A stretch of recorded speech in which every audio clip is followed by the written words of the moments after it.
বরাবর মাননীয় সংসদ সদস্য ব্রাহ্মণবাড়িয়া ৩ সদর বিজয়নগর থানা ইঞ্জিনিয়ার খালেদ হোসেন মাহবুব সভাপতি বিষয় ব্রাহ্মণবাড়িয়ায় নিরবিচ্ছিন্ন ও পর্যাপ্ত গ্যাস সরবরাহ নিশ্চিত করুন জরুরি কার্যকর পদক্ষেপ প্রসঙ্গ। মাননীয় মহোদয়, সশ্রদ্ধ নিবেদন এই যে ব্রাহ্মণবাড়িয়া জেলার সাধারণ জনগণ দীর্ঘদিন যাবৎ তীব্র গ্যাস সংকটে ভুগছে। গ্যাসের স্বল্পচাপ ও অনিয়মিত সরবরাহের কারণে জেলার জনজীবন চরমভাবে বিপর্যস্ত হয়ে পড়ছে। দৈনন্দিন রান্নাবান্না, ব্যবসা বাণিজ্য, শিক্ষা প্রতিষ্ঠান, আবাসিক কার্যক্রম এবং ছোট শিল্প কলকারখানা সকল খাতে এই সংকটের নেতিবাচক প্রভাব স্পষ্টভাবে পরিলক্ষিত হচ্ছে। বিশেষ করে সকাল সন্ধ্যার মতো গুরুত্বপূর্ণ সময়ে গ্যাসের চাপ একেবারেই না থাকায় সাধারণ মানুষকে চরমভাবে দুর্ভোগ পোহাতে হচ্ছে। এতে জনগণের মধ্যে ক্ষোভ, হতাশা ও উদ্বেগ ক্রমে বৃদ্ধি পাচ্ছে।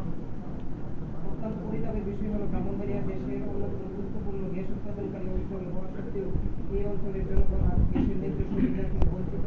এটি